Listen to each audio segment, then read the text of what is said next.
In today's show, the Trailblazers and Jazz play one of the silliest, wildest games imaginable, and Portland comes out on top by losing in overtime. Welcome to Locked On Blazers. Let's get into it.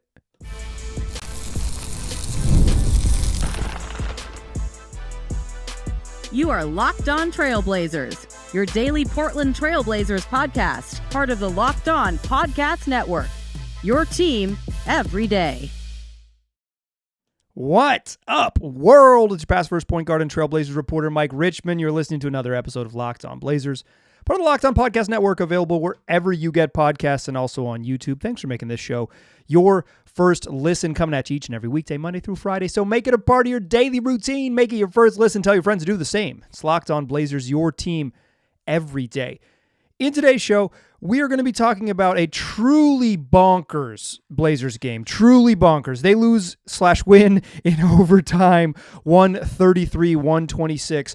A game that really came down to a wild final 2 minutes in regulation, and then the Blazers, when they didn't escape with a W in regulation, they decided, well, shoot, we might as well get out of here with an L while we can. They turned on the tanking jets in the final 5 minutes. We'll get into all of that in our fastest recap in the West. This game had serious implications, but the Blazers losing this game is meaningful. They need to keep losing. It's getting real, in part because of how incredibly inept the Phoenix Suns are.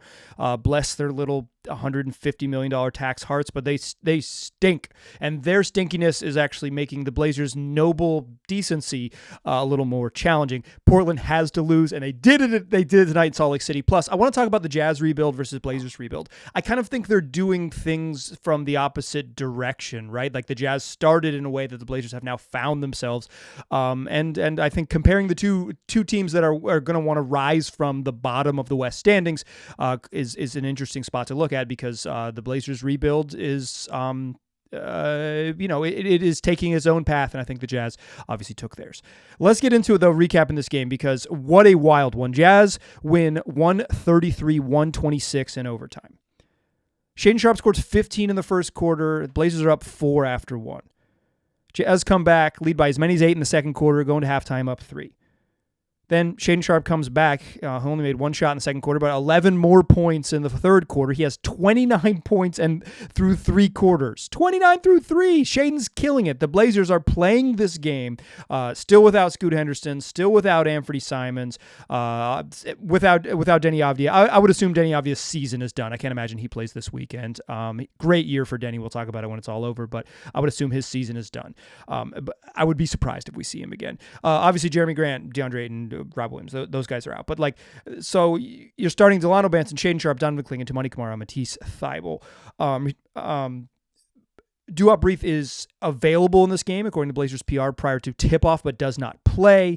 And the Blazers are also have Sidi Sissoko available, but he does not play either. And Justin Minaya only plays 6 minutes. So really, they played 8 dudes. They played 8 guys. You can call that tanking in and of itself, but I would argue that through the first 4 quarters, they played this game as straight up as the injury report allowed them to. I'd be curious whether Duop Reith was actually available, if he was emergency available, because maybe they should have just played him a little bit too. But they didn't. So, but the Blazers go into the third quarter up 5. Join me. 2 minutes and 5 seconds left in the fourth quarter. Shaedon Sharpe, a tough driving layup.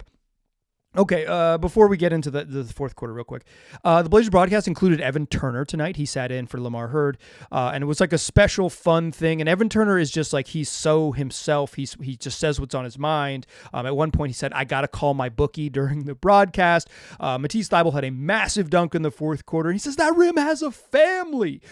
He was fun. He was really fun, and he added to the incredible chaos that ensued over the final 2 minutes of regulation.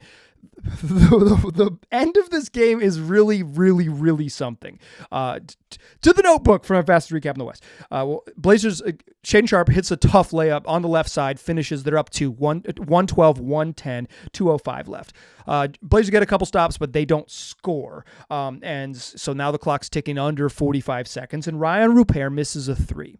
But the ball comes off long, and Shaedon Sharpe gets the rebound, and as he corrals a bouncing rebound off the ground, spins past a Jazz player, a Jazz man, a musician, and gets up to the rim and is about to cram on Bryce Sensabaugh to put the Blazers up 4+1, but Sensabaugh gets just enough of him on the foul, and Shaedon Sharpe doesn't get up quite high enough, what would have been a crazy athletic play, and he gets fouled. Sharpe splits the free throws, makes the first, misses the second. They get the offensive rebound. Okay. Well, they're going to run a little bit of clock, kick it back out. Shaedon Sharpe gets the switch he wants, takes a step back three, misses, but the rebound goes off the Jazz. So now the Blazers are up 3. They're getting the ball back under 30 seconds with 14 on the clock. Okay. Or under 20 seconds with 14 on the clock. Like the Jazz, they probably have to foul, but they're going to, because you're under a shot clock, but they're going to play a little bit of defense first.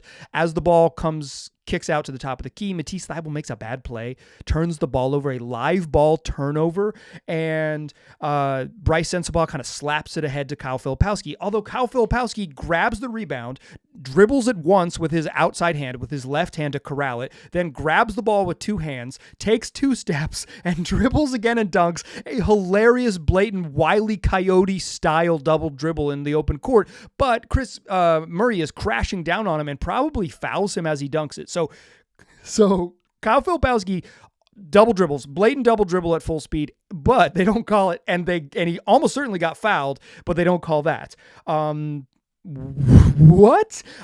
So 15 seconds left now in this game, and the Blazers are clinging to a 113-112 lead, and the Jazz are going to have to foul, so they foul Shaedon Sharpe. He goes to the line. Now, Shaedon Sharpe is money right now. He's got 37 points to go with 7 boards and 5 assists. He's hit 6 of 12 threes. Like, this has been his game. He's cooking. Steps to the free throw line. 37 is a career high. He had 36 a couple games ago, which matched his career high. He's now set a new one. He's pushing towards 40. Dude is just like, they said, you could play tonight. We're resting a lot of guys, but Shea, you're healthy. Go for it. Go nuts. We're going to play you regular minutes, and you can just dominate the Jazz. And he's doing it. He's doing it. He steps to the line and misses both free throws. Are you kidding me? He steps the line and misses both free throws. Jazz take a timeout. And they set up a play to, which I believe is called 4 verts. I believe it was what they call this in NBA terms, which is taken from the obviously NFL parlance, but you'll see teams run it. I believe it was popularized by the Boston Celtics, but 4 verts, and it leads to, guys just, it might be a Rick Carlisle thing that was later adopted by a couple other people, including the Celtics. But they spread everybody out and go deep and go long, right? Everyone runs fly patterns, and to confuse, give yourself a bunch of space and catch it on the move. And the Jazz do catch it on the move, moving towards the rim. Blazers scrambling to pick up. Ball kicks to the corner for Johnny Juzang, wide open. Air ball. Airball. He airballs it. Airballs a wide open corner 3 long. Shoots it like a full basketball length over the rim. They get exactly the shot they want, and he airballs it. But Kyle Filipowski grabs the rebound, but trying to get it out of the paint, turns the ball over. Jabari Walker gets it back, and the Jazz have to foul. So Jabari Walker's going to step to the free throw line. He splits a pair, makes the first, misses the second. Jazz get the ball. Jazz take a timeout. They're going to get the ball back, down 2. Will Hardy went to the final minute of this game. He didn't, whatever, who cares? He has 3 timeouts, a 2-point game, clock ticking under 40 seconds. He's got 3 timeouts left. He didn't use any in the final 3 minutes. He just let it go. Just come what may. The Jazz don't care. They have 16 wins. They're trying to lose. Who cares? He uses all of them in the final minute. 1 for a challenge on the Bryce Sensabaugh foul, and then 2 timeouts. 1 to set up that airball 3 by Johnny Juzang, and 1 to set up this final play. They send it over the top to Kyle Filipowski on the far side, from one sideline out of bounds to the far sideline. He kind of has a handoff option that he looks like he's going to go to, except that he doesn't. Fake handoff. Matisse Thybulle bites on the handoff fake, and Kyle Filipowski gets an uncontested dunk to tie the game at the end of OT. Blazers take their final timeout. Who cares? There's 2.8 seconds left. Just get a shot off. They get a great one. couldn't have been better. Matisse Thybulle throws a heck of a pass in from the inbounds pass. Toumani Camara holds off his man, gets to the rim, gets a layup to win the game, and misses it. Just smoked a layup with his strong hand at the end of the game. Whoops. Overtime. Tied at 114. Blazers come out of overtime with no Shaedon Sharpe and no Toumani Camara. That's right. The Blazers were willing to win this game in regulation, but when it got to OT, they said the opportunity for us to lose is too strong. We shall seize it. Delano Banton, Donovan Clingan get in the game. When Donovan Clingan fouls out, Chris Murray, you get in the game. There was even an opportunity to sub. Miss me with the minutes limit, they were tired nonsense. Believe what your eyeballs saw. The Blazers had an opportunity to lose, and they took it. Yes, they did it, y'all. They really believed in themselves. Keontae George hit 2 huge threes in overtime with about 1 minute and 20 seconds left. He took an off-the-dribble 3 at the top of the key with the Jazz down 1, splash, takes another one, sidestepped just right of the key as Chris Murray was guarding him, and he's like, I'm just going to shoot it, splash, goes from a 1-point Blazers lead to a 5-point Jazz advantage, and the Jazz hold on from there in OT, 133-126, a game that neither team really wanted to win, but the Blazers did their best to lose it more. Let's talk about why this game was so important for the Blazers to lose in the second segment, plus a little bit about Ryan Rupert and Shaedon Sharpe as well. Join me there, won't ya? First, though, let's talk about TurboTax. Taxes used to be waiting and wondering and worrying if you were going to get any money back, then waiting and wondering and worrying some more. And now Taxes is matching with a TurboTax expert who can do your taxes as soon as today. An expert who gives your taxes their undivided attention as they work on your return while you get real-time updates on their progress so you can focus on your day. An expert who will find you every deduction possible and file every form, every investment, everything with 100% accuracy. All so you can get the most money back guaranteed. No waiting, no wondering, no worries. Now this is Taxes. Get an expert now on TurboTax.com. Only available with TurboTax Live full service. Real-time updates only in iOS mobile app. See guaranteed details at TurboTax.com/guarantees. Today's program is also brought to you by the good folks over there at PrizePicks who wants you to know that it's baseball season. It's in full swing, and there's no better way to get in on that action out there on the diamond than with PrizePicks, the best place for daily fantasy sports. With PrizePicks, you pick more or less on at least 2 player projections, and if you're right, you win up to 1,000 times your cash. Whether it's strikeouts, RBIs, or first inning runs, that's a nerfy if you're into it. PrizePicks keeps every game exciting.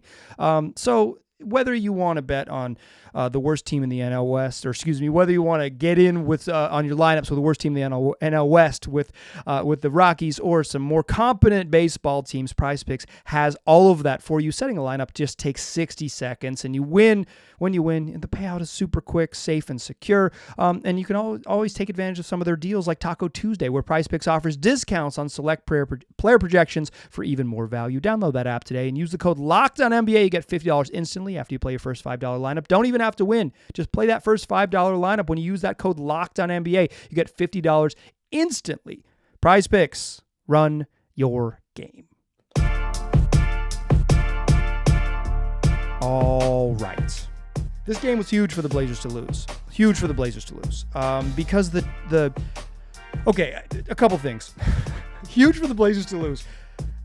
I think this game kind of hit every single thing you could possibly want, right? Shaedon Sharpe, good. The Jazz aren't playing their dudes, right? They have injuries real and exaggerated, and they've they're committed to the cause. They were 16-63 coming in this game, the worst record in the NBA. They've been a pretty egregious tanking team. They've been fined for resting a healthy Lowry Markkanen. They started Bryce Sensabaugh, Johnny Juzang, Kyle Filipowski, Colin Sexton, and Keontae George. And Colin Sexton only played 19 and a half minutes, right? They leaned into Jaden Springer, who played 38. They leaned into Micah Potter and Svi Mihalik. Obviously Kyle Filipowski was really good, but like Oscar Tshiebwe crushed the Blazers in his 20 minutes and didn't play more, right? And it was like 17 and 10 in 20 minutes. Get him out of there, right? They didn't have any DNP-CDs. They played all 9 available players that were there for them. The Blazers did have a couple DNP-CDs that did not play coaches' decisions. Like, if the Blazers had wanted to lean into this more, and quite frankly, I was loading up the tank cannon. I was watching this game down the stretch. I'm watching Shaedon Sharpe kill, right? He's at 29 through 3 quarters, scores another 8 in the fourth quarter, and could have had more, right? Like, he goes 1 of 4 from the free throw line in the final 2 minutes. So like, he's got a 40-piece waiting on him, right? It's sitting there for him if he makes his free throws. He hit 6 of 12 threes. He had 7 boards. He turned the ball over a little bit, but like, he just had the ball in his hands a ton. He looked so comfortable. Like, they just give him the ball up top and let him go to work. And I'm loading up the tank cannon. Why are they doing this? Why aren't they just extending the bench a little bit? Why aren't we getting a lot more Justin Minaya? Why aren't we getting 11 and a half minutes of Sidi Sissoko? What's going on? Why are the Blazers doing this? Why are they this way? I'm not complaining because Ryan Rupert gets 34 minutes. That's exactly what you want. I don't really want Sissoko's minutes to eat into Rupert's night. I want him to play a bunch. Like, that's the whole point of this time of the season. So I kind of get it. It's maybe a little nitpicky when you look at this actual logic of how the roster would work. But like, I was ready. I wasn't going to maybe I was going to whine a little bit, but I wasn't going to scream, right? I wasn't going to yell and be like, I can't believe they won this game. But I was going to say, like, why did they try to win this game? Like, why was this a game they wanted to win? Like, I'm not going to say they played it straight up, but like, because without knowing much about the injury, I bet Deni Avdija could play tonight. But like, it's with the players they had healthy, they played their best lineups, right? They said through the first 4 quarters, like through regulation, we're going to win this game. We want to win this game. Nothing about the first 4 quarters said they were trying to lose, right? Like they brought Shaedon Sharpe and Tumani back in the fourth quarter and said go for it, and like had their best players on the court to win, and like obviously the Jazz are doing what they do. And I was loading up the tank cannon to be mad about the Blazers a little bit and just like kind of just scold them for like, why did they throw the Chicago game and then not keep going? And then they lost an OT, and they lost an OT because they took Shaedon Sharpe out of the game and said, no way. They took Tumani out of the game. No way. They even had someone foul out and said, no way you're going back in. There's no way. Like, we're not. It's not that they lost on purpose necessarily. It's that they actively decreased their chances of winning on purpose. I won't say like throw the game in Chicago. I apologize for using that language. That's not what they're doing. What they're doing is in real time actively decreasing their chances of winning, right? Because like Delano Banton is a professional basketball player, right? They're putting Chris Murray's a professional basketball. These dudes are like making money to play hoops. They didn't put me out there or whatever. It was like me and the dudes I play pickup with, but they're taking their best players off the floor to intentionally put worse quality players that they have available on the floor, right? They're actively decreasing their chances of winning. But this was huge for them. This was huge. This was very important. This is good business, unfortunately, because the Suns stink. They're horrendous. They played Oklahoma. They got thrashed by 40 against the Warriors. Then they're playing OKC, and OKC's not playing Shai Gilgeous-Alexander, and they still lose by double digits. The Thunder obviously loaded and good.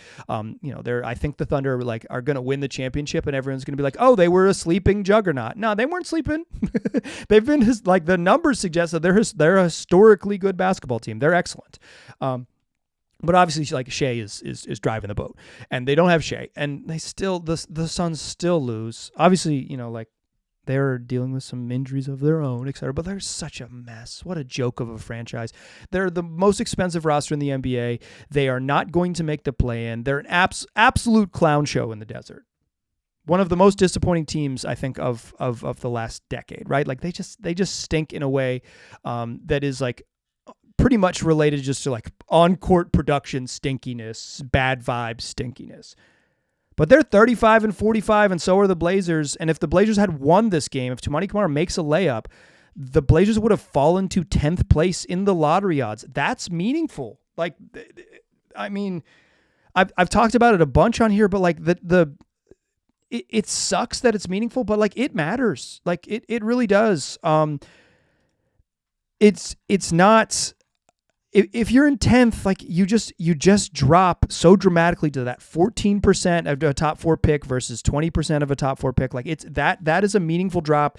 You drop for the number 1 overall pick odds. You drop from 4.5% at 9 to 3% at 10. Like that's a 50% decrease in getting number 1. Like obviously those are small numbers, but one of those numbers is significantly bigger. Like falling to 10th would be a bummer for the Blazers, particularly just like for how the end of the season has gone for them.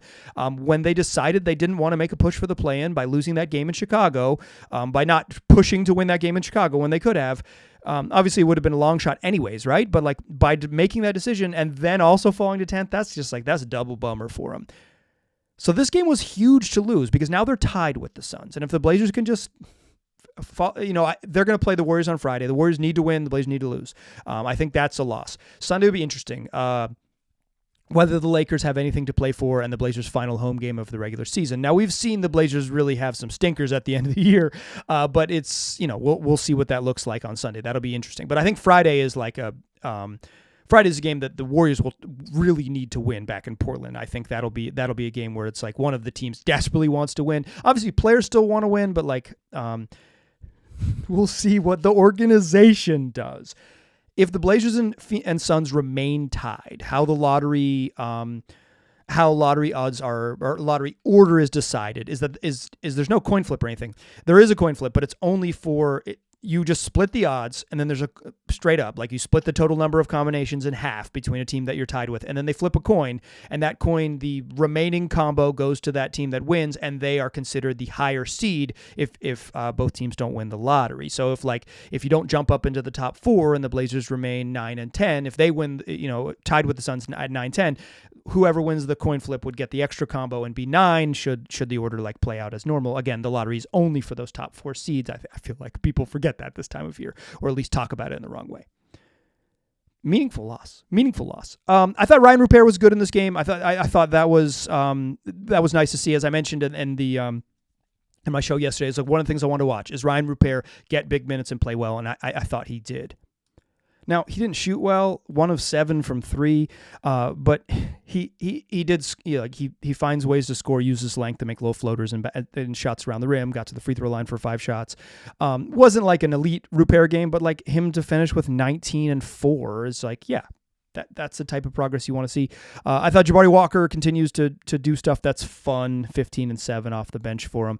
And like Shaedon was just really, really freaking good in the first 4 quarters of this one. He just missed free throws down the stretch, and then Toumani missed a layup that would have won the game. And then the Blazers decided that losing would be fine with them. Not even losing would be fine with them. They just like, yeah, it would be way better if we lose this game. It would be way better. We were going to win, just like, let the chips fall where they may, but now we're going to very carefully place those chips on the hands of Delano Banton and Chris Murray and say, don't drop these. Make sure you carry them all the way to the loss column. Okay, I want to talk Jazz and I want to talk Blazers. 2 teams rebuilding, and I think they started in different points and now find themselves in different points on opposite but mirror ends of the spectrum. Join me in that third segment, and we'll talk about a team winning 37 games and why it's a problem. Join me there, won't ya? First, though, let's talk DoorDash. Guess what?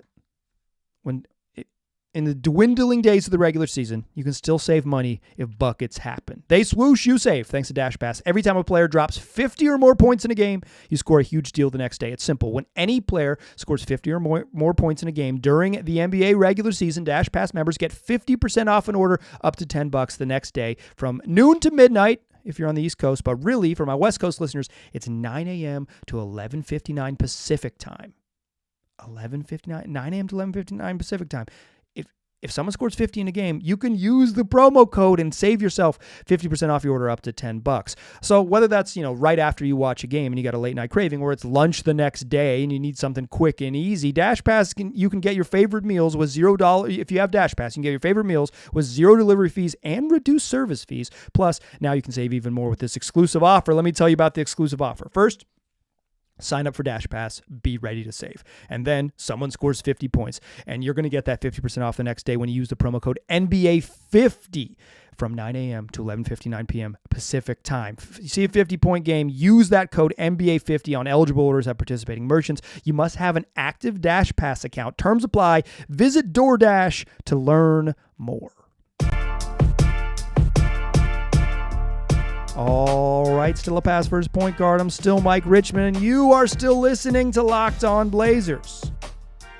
I want to talk about the Jazz versus the Blazers in their sort of position they are in their rebuild. And I want to say this up front. I like the Blazers' young players a lot more than I like the Jazz. And even watching Keontae George splash 2 threes in overtime, congrats, my guy. But I want to compare kind of where they are and the method they have taken to get there.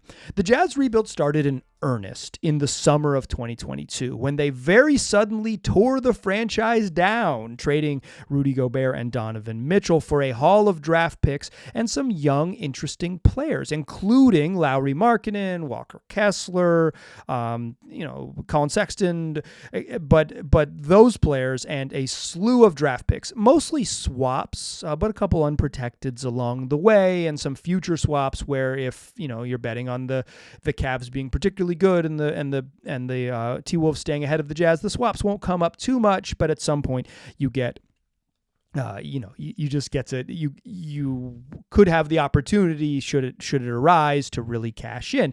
The Jazz, because of the trades they've made and then because of the subsequent trades they were able to make after that, including like absorbing Russell Westbrook and getting a first round pick and things of that nature, the Jazz have 12 first-round picks over the next 7 drafts they'll control their own.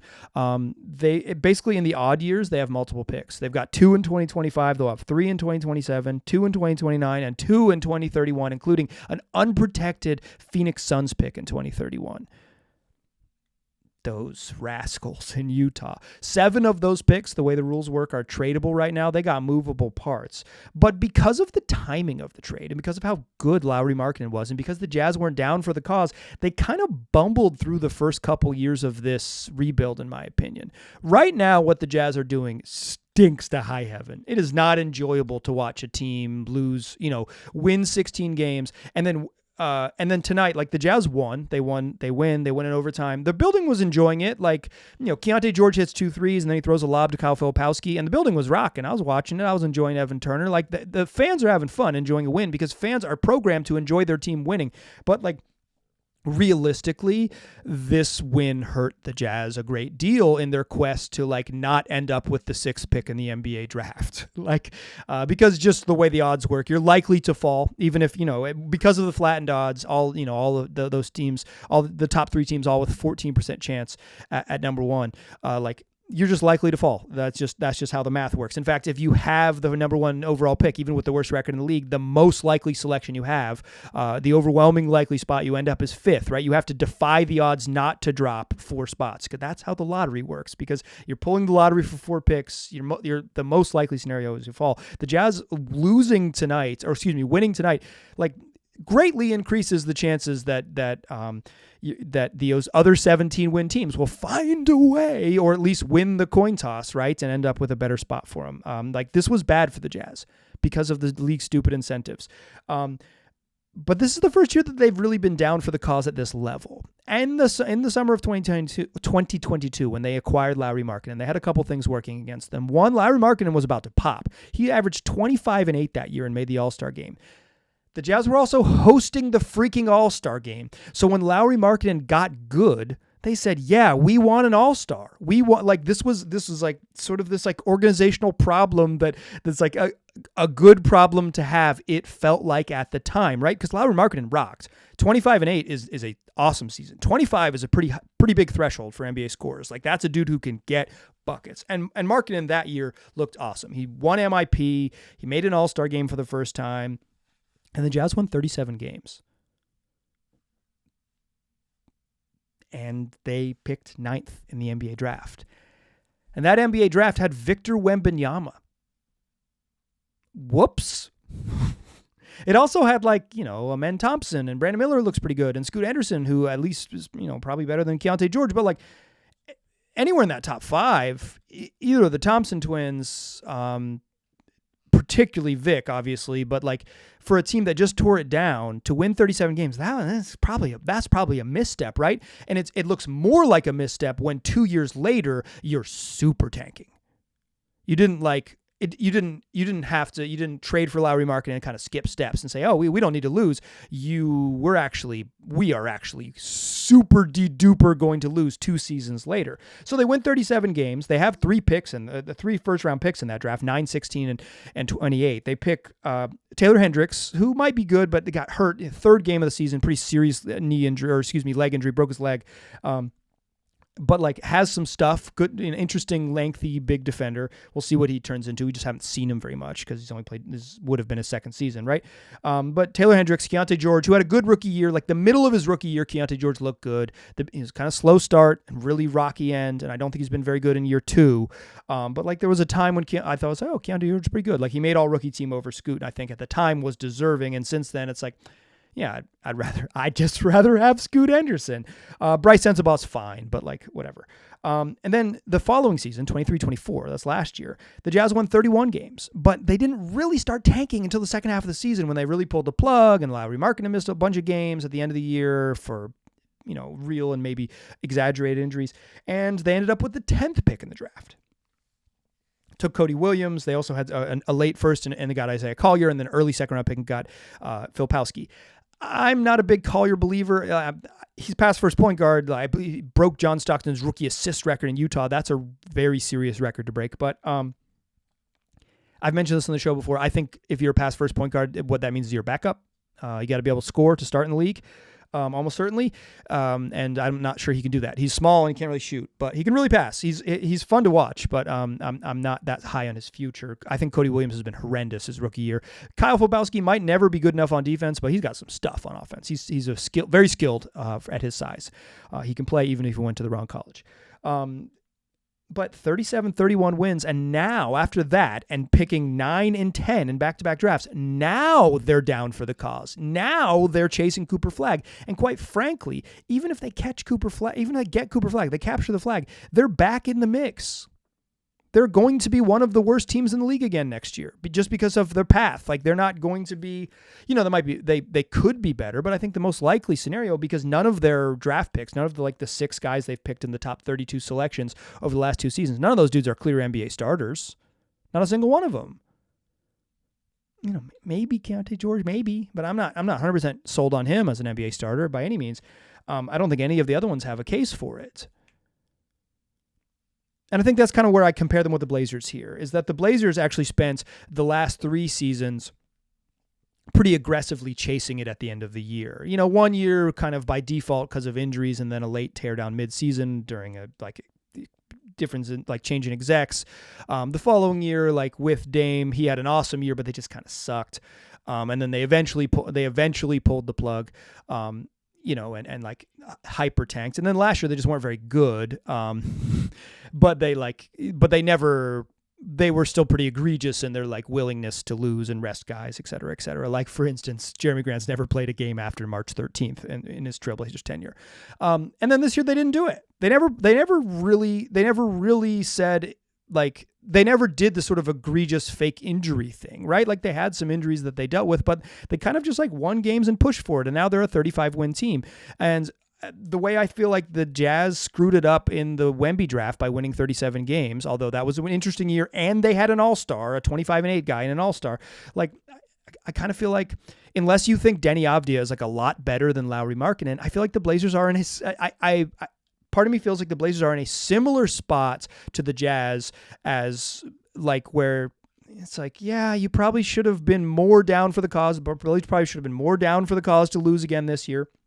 The difference being, I like the Blazers' young players better. I like Sharpe, I like Klingon, and I like I like Scoot better. Maybe like you like Walker Kessler better than Klingon. That's fine, but they're similar players. Although Klingon's like a little beastier, a little thicker. But like, yeah, sure, maybe that's personal preference. I'd be fine if you think Walker Kessler is a lot better. That's cool with me. Or is going to be a lot better, etc. Right? Like that's fine.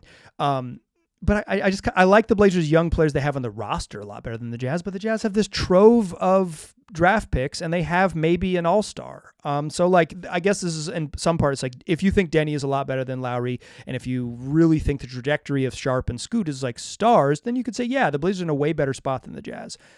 But I think what for me is like, I kind of feel like the Jazz screwed up the beginning of their rebuild and are now going to face the consequences of that. And the Blazers maybe like hit turbo or like hit sprint a little early on the controller in their rebuild and like would be better served by having better lottery odds specifically this season before trying to be competitive in the nearer future, because I feel like they could have had a lot of similar developmental outcomes and still lost.